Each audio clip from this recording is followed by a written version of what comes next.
My girlfriend mocked my depression, then cheated while I was in therapy, so I vanished, took the dog, and left her with nothing but regretum, a 28-year-old guy. And I thought I'd found someone who understood me. Sophie wasn't just my girlfriend, at least. That's how it felt. She was the person who seemed to see the messy, anxious parts of me and not run away. Funny, charming, and impossibly easy to talk to. She had this way of making the world feel lighter, even when my chest felt like it was caving in. From the moment we met, I felt like I could exhale. Mental health, depression, therapy could say the words out loud, and she wouldn't flinch. She would nod, sometimes laugh softly, and always tell me, "You're not broken. You're just human." Our apartment was modest, but it was ours. The mornings smelled of instant coffee and toast. The kind that burned your tongue just a little, but somehow made you feel alive. Max, our golden retriever, padded across the hardwood floors, tail wagging, bouncing between us like he knew the exact moments we needed comfort. Sophie would make him sit on my lap when I felt the edges of anxiety clawing in, and I would bury my face in his fur, feeling the calm seep back into me. Our weekends were predictable in the best way. Long walks in the park, late-night movies sprawled on the couch, and trips to the little corner bakery that sold the best sourdough I'd ever tasted. Everything felt steady, safe, like a life I'd only glimpsed in daydreams before. I relied on Sophie more than I'd admit, but it didn't feel unhealthy. When the dark mornings came, the ones where getting out of bed felt like climbing Everest, she would sit with me, listen, and never make me feel like I was a burden. I trusted her. I leaned on her, and yet, sometimes, just sometimes, she would tease me about my therapy sessions. A sarcastic, playful jab. "Another session with Dr. Wise Guy today. Don't get too deep in your feelings." I laughed it off, forced a grin, convinced myself it was just her humor. But a tiny seed of unease started to grow, one I didn't want to acknowledge yet. Because if I did, what would that mean for us? It started small, almost laughably insignificant at first. Sophie would roll her eyes when I brought up something my therapist had said, or smirk when I tried to explain a coping mechanism that was helping me get through the day. "Oh, here comes the lecture on feelings again," she'd say, half joking.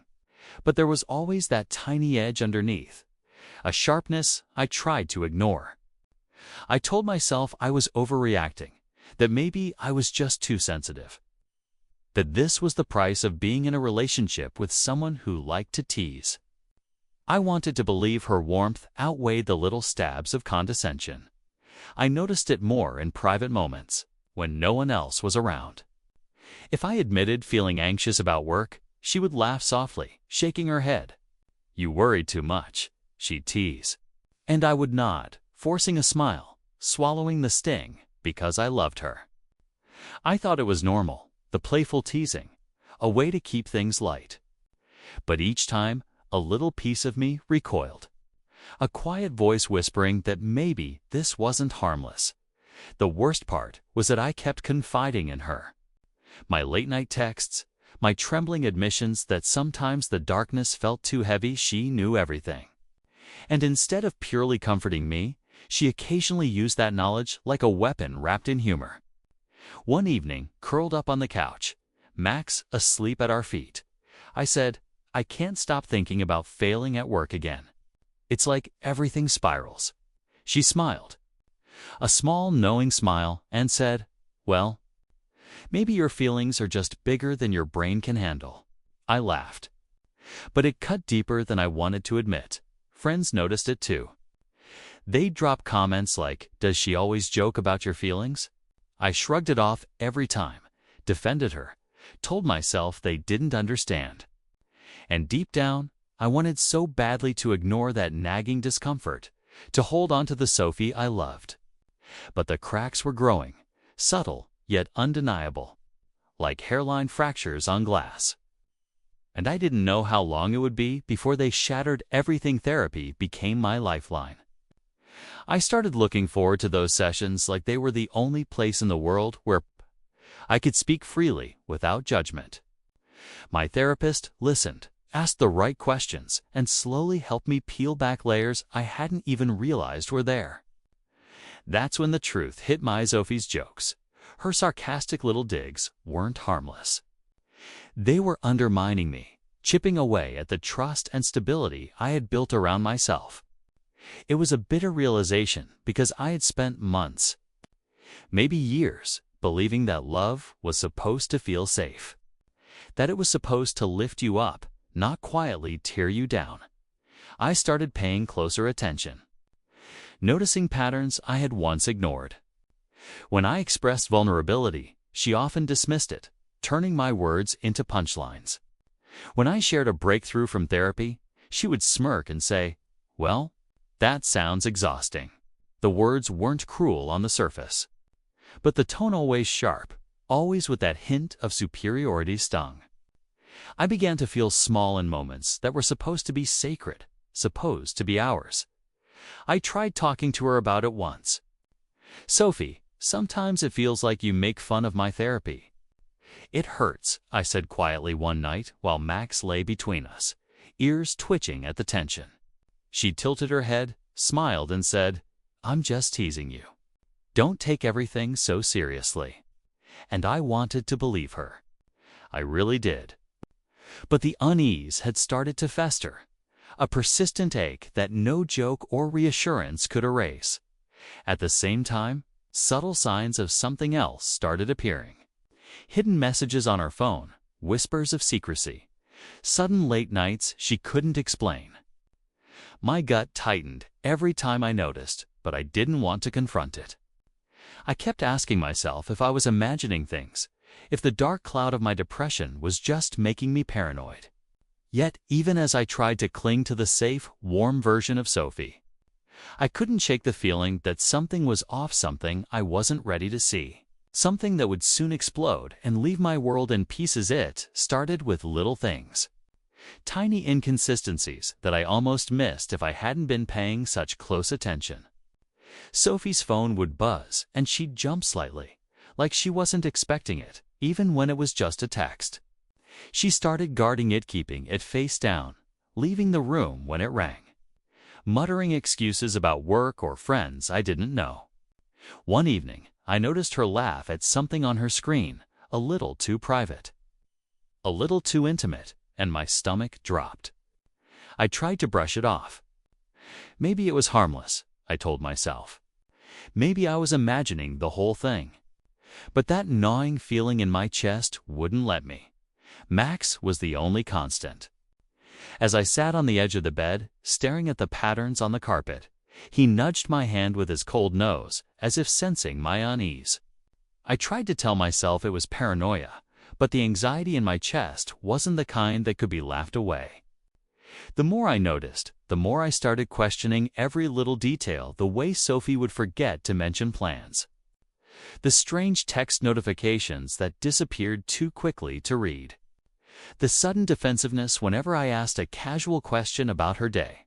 One night, curled up on the couch with Max between us, I finally tried to confront her gently. "Sophie, are you hiding something from me?" I asked, my voice tight. She blinked, smiled that practiced smile, and said, "What? No. Why would I ever do that?" Her words should have reassured me, but they didn't. The tension in her eyes, the way her hand trembled slightly as she set down her mug, told a different story. That night, I lay awake in the dark, Max curled at my feet, feeling like the entire apartment had shifted under me. Trust had a taste of ash in my mouth, and I realized that the person I had leaned on for comfort might be the very one unraveling the safety I'd built around myself. I wanted to confront her, to demand the truth, but a whisper in the back of my mind told me that when I did, everything I knew about us could collapse. And I had a sinking feeling that it would die found out the truth in the most devastating way possible. I was scrolling through a group chat I didn't even know existed, an accidental click, a misdirected link, and there it was. Messages between Sophie and another man, full of flirtation, late-night plans, and pictures that made my stomach drop like a stone. I stared at the screen for what felt like hours, unable to move, unable to breathe. Max whined at my side, nudging me with his nose, sensing the storm of heartbreak I couldn't put into words. Every laugh we had shared, every late-night conversation where I poured my soul out, flashed before my eyes, now tainted with betrayal. I felt like my chest had been hollowed out. I wanted to scream, to throw something, to wake up from this nightmare. But I couldn't. I thought of every time she had made fun of my therapy sessions, every sarcastic comment about my depression. And it hit me she had done it all while knowing exactly how much I trusted her. My heart raced, my hands shook, and I felt a rage so raw I didn't recognize myself. I confronted her that evening, voice tight, fingers gripping the edge of the kitchen counter. "Sophie, what is this?" I asked, holding up my phone. Her face went pale, the charm slipping for the first time, replaced by guilt-tonned, then, quickly, defensiveness. "It's not what it looks like," she stammered. "We're just talking." "You're overreacting." But I saw it. I saw the truth she couldn't fully deny. Max paced nervously between us, whining softly, and I felt the weight of betrayal more acutely than I ever had. The apartment felt suffocating, familiar walls now holding echoes of lies. I wanted to leave, but I felt paralyzed, a mixture of grief and fury locking me in place. That night, as I lay in bed, staring at the ceiling with Max curled against my side, I realized something terrifying. The person I had trusted most had chosen to stab me in my most vulnerable moments, and I didn't know if I'd ever recover from the wound she had inflicted that night. I hit rock bottom. I sat on the edge of the bed, Max curled up beside me, and for the first time, I let the full weight of it all crash over me. Sophie's betrayal wasn't just emotional, it was a violation of everything I had trusted her with.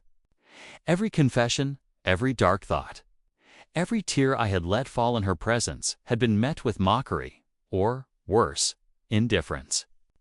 The realization that she had been laughing, maybe even sharing my most vulnerable moments with someone else, felt like being buried alive while still awake.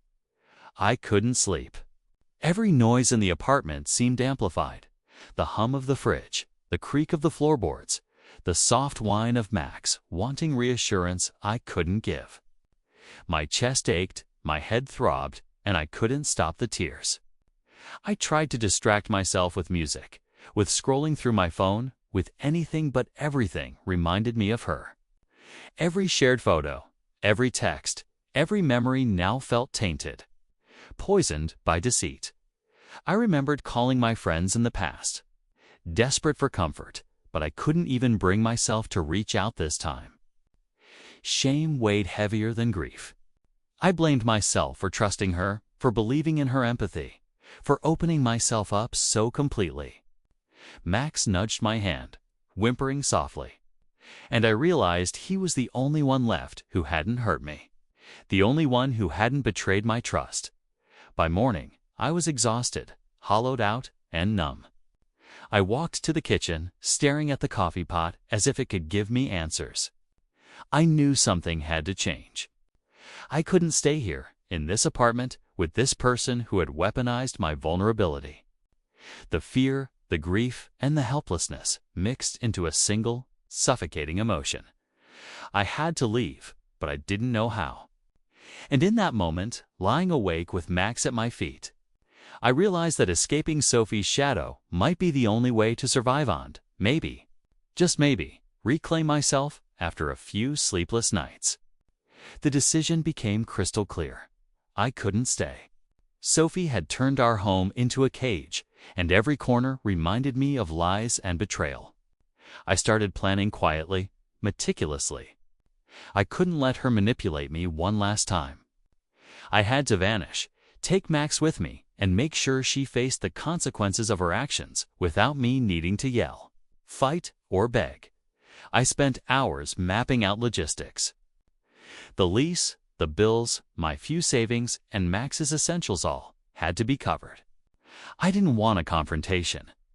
I didn't want screaming or crying or more manipulation. I wanted a clean break, surgical and absolute.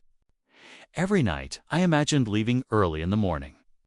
Max trotting beside me, feeling the cold air on my face as I walked away from everything that had hurt me. The hardest part was convincing myself that I deserved it. "You're not running," I whispered to myself. "You're saving yourself."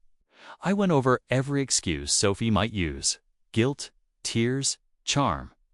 But I knew her too well. She thrived on control and would try to guilt me into staying.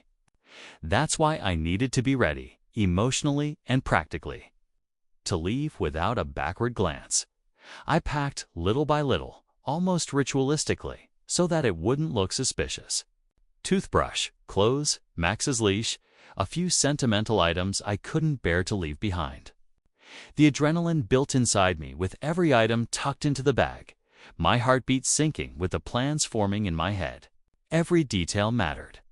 Every precaution mattered, and yet, even as the plan solidified, my stomach twisted with fear. The thought of seeing her face one last time or not seeing her at all made my chest tighten.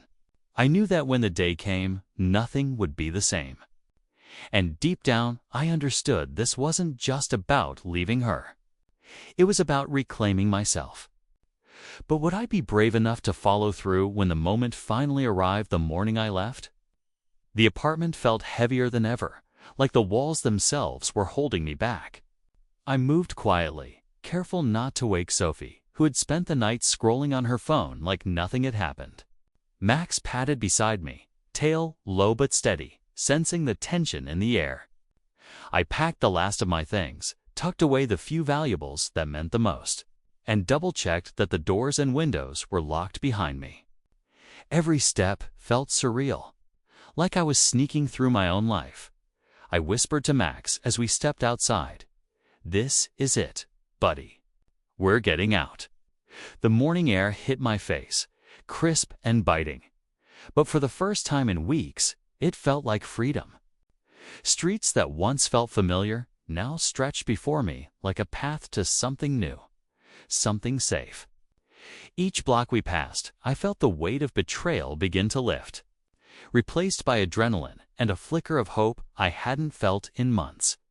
I imagined Sophie waking up, discovering we were gone, and the panic that would ripple through her carefully controlled world. I didn't want revenge, not in the traditional sense. I wanted autonomy, justice through absence.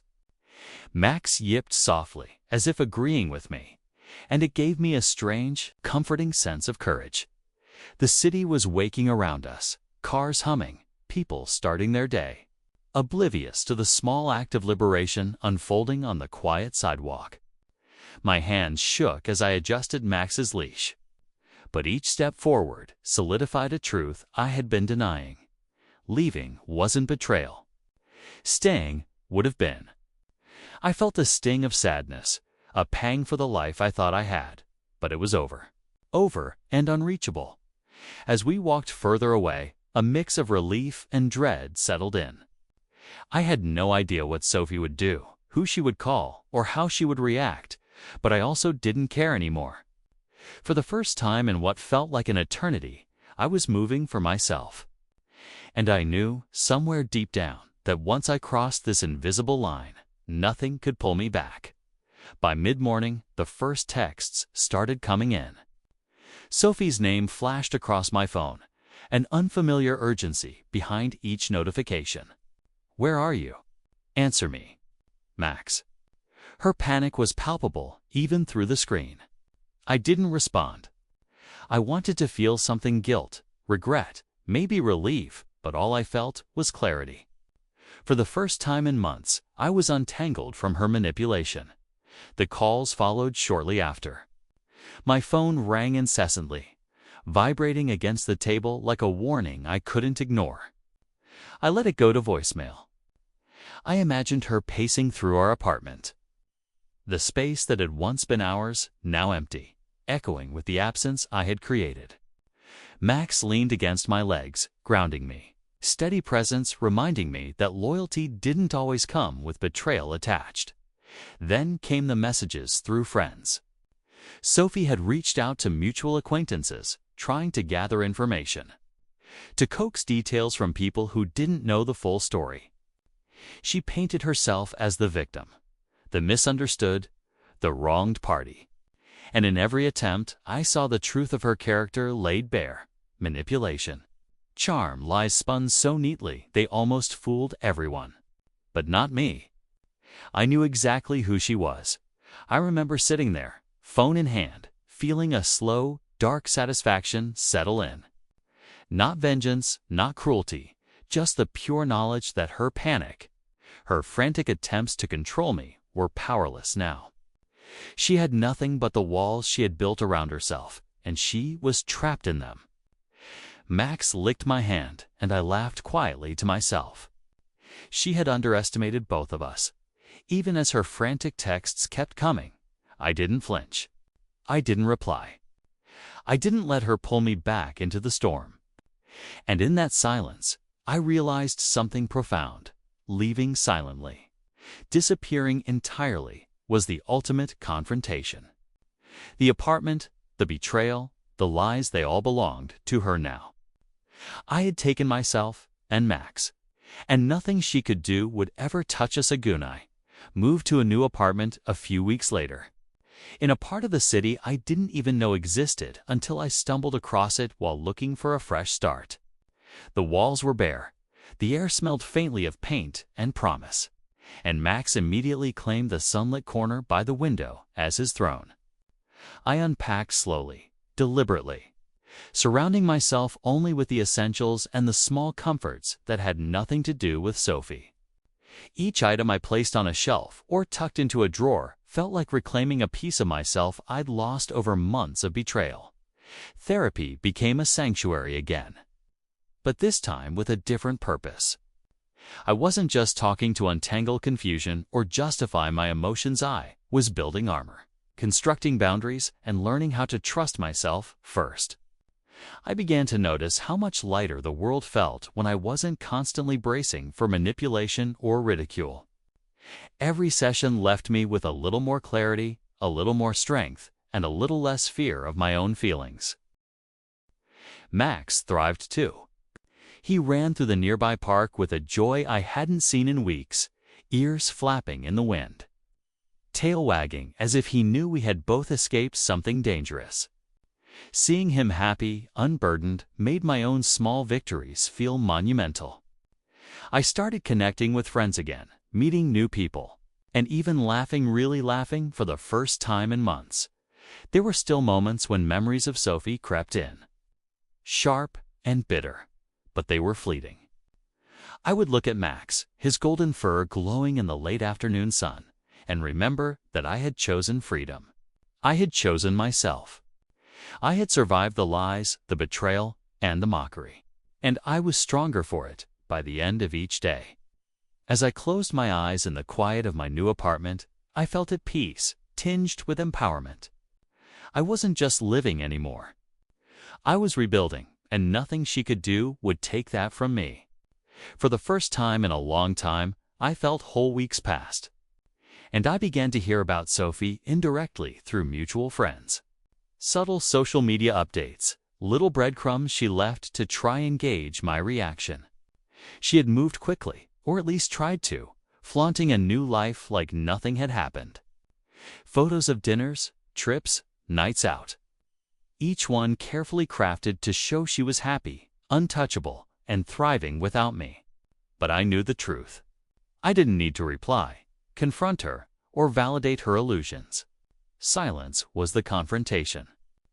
My absence said more than any argument ever could. I watched quietly as her panic gave way to frustration.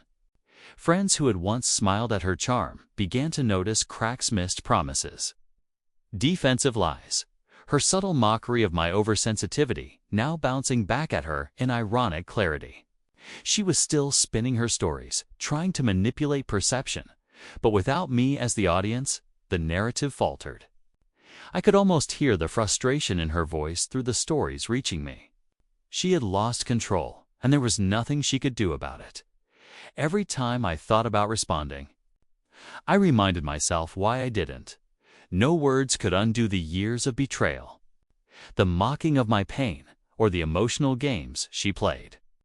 I had reclaimed what mattered most: my freedom, my self-respect, and Max. And that was victory enough. I walked through the city streets with Max at my side, the autumn wind carrying a chill that felt sharp but clean, and realized that leaving silently had been the ultimate act of justice. Sophie's frantic attempts to reach me, her attempts to stir guilt or regret, all fell flat. I had chosen peace over chaos. And the irony was delicious. She had chased control her entire life, and now all she had left was nothing. I smiled quietly, Max brushing against my legs, and for the first time truly felt the depth of what leaving had given me. The betrayal stung less and less with each passing day, replaced by an unshakable sense of empowerment. Silence had become my loudest message, and it resonated louder than any words ever could. Months have passed since I left, and life feels different. Not perfect, not without scars, but finally mine. The mornings are quiet, filled with sunlight streaming through the windows. Max stretched across the rug, ears twitching at every sound, but completely at peace. I've rebuilt a routine that's mine, a life that's mine, and for the first time in a long time, I feel safe in my own skin. I don't check my phone for her messages anymore. I don't wonder what she's doing or if she's trying to manipulate someone else. Her shadow has no power here. Therapy continues, but now it's about growth, not survival. I've learned to identify toxicity before it can embed itself, to recognize manipulation for what it is, and to hold my boundaries without guilt.